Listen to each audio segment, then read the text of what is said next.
Gus. How's it feel to get this tour started? Well, excited. Always good to see our fan base, and we got the most loyal, passionate fan base in the country. It's a small gesture to say thank you to them, and looking forward to watching some baseball tonight. This is a wonderful facility. It's the first time I've been here.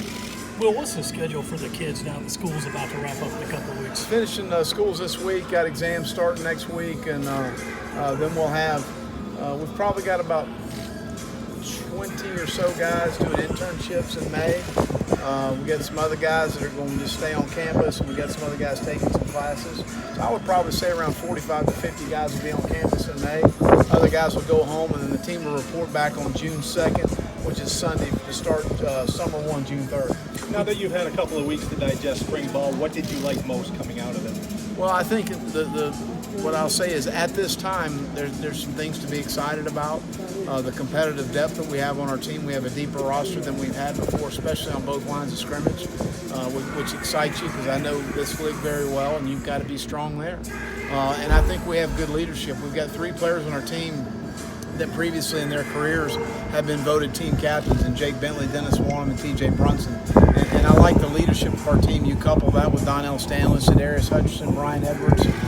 We've got some good leadership within our program. Well, you mentioned that summer enrollment. Have you gotten a word on Cam Smith and Tyquan Johnson? Yeah, Cam's been cleared, and still waiting on the other guys. And what about Eldridge Thompson getting a word on this? I have not gotten on the 6 year yet. We feel very optimistic. How healthy are your players going into the summer? Oh, really good. I think the only guys that'll be limited in June is Rosendo Lewis and Danny Fennell. Everybody else will be good. At what point can you tell how much progress is made in spring when you get into fall camp? When will you know what that Well, I think, as I said earlier, at this time, there's a lot to feel good about, but we still got to finish out April. May, June, and July are critical for us to take a step forward. You get better or worse every day, and our guys have got to understand that. But again, that goes back to your leadership. It goes back to your competitive depth. The guys know they've got to work hard and put themselves in position to be successful. Coach, as you go on this tour, I know you've had a lot of success recruiting. You guys have a very tough schedule. How are you selling success this year with such a tough schedule coming up? It's tough every year. Success to us is winning our state and winning the East. That gives you an opportunity to play in the college football playoff, and that's what our expectation is in our program. But our schedule is difficult every year. I don't understand why everybody's making a big deal out of it. It's hard every year. Well, have you gotten word on Max Hayama? We have not got any clearance on him. Still waiting on word there. And also now the school is finishing up. Any more guys decided to put their name in the transfer portal? No, Zay Brown came to me and wants to have an opportunity to play somewhere else and support Zay. He's been a great teammate and a great young man, and we're looking forward to trying to help him get somewhere where he can play. You alluded to it at the start, but could you just reiterate this tour and its purpose? Well, I think as much as anything, our fan base is a loyal fan base I've been around, and been great to us in our 3 years at the University of South Carolina.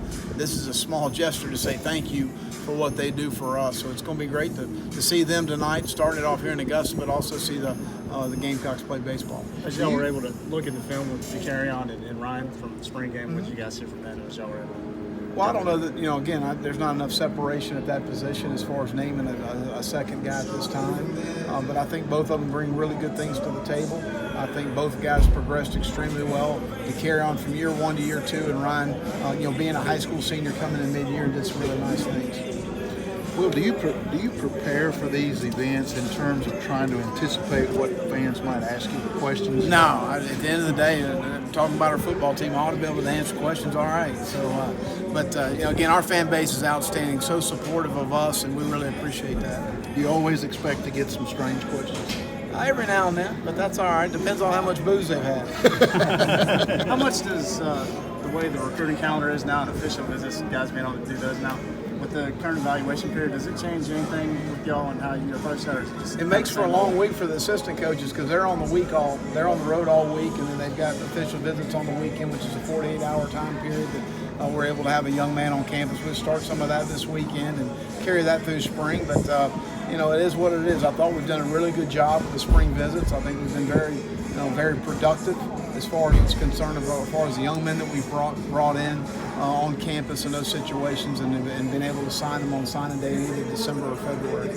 Well, how is Ortroy progressing off the knee injury? Very good. I think he'll be cleared 1st of June when we start Summer 1. Again, the only 2 guys starting Summer 1 that we won't be full go is Rosendo Lewis and Danny Fennell. How do you, work him back into the rotation, having coming off a pretty serious injury? How do you kind of slow roll him back into things? Well, we won't slow roll him at all. He's going to be cleared June 3rd. He's expected to be full speed, and he's chomping at the bit to get back at it. I mean, at the end of the day, you take something like that away from a guy that's put a lot and invested a lot in our program, invested a lot into his career, and to miss a fall it's very difficult. Mentally handling that, I thought he handled it well. Coach, we're just 2 days away from the NFL draft, and last 2 years only one Gamecock's been picked, and Hayden last year, but with your impact on the program a few years in, there's obviously a lot more numbers that are going to go off the board this year. Do you have plans for it, and what's the advice you give your players to say after this? Well, at the end of the day, your tape is your resume, how you've handled yourself, and I've gotten so many positive reports on how our guys have handled themselves and all the draft situations as far as the teams, the trips they've made. And I'm really excited for those guys for the next opportunity they're going to have. And you're right. You look at South Carolina's most successful seasons of 33 wins. There was 15 players drafted in that time. We've had one.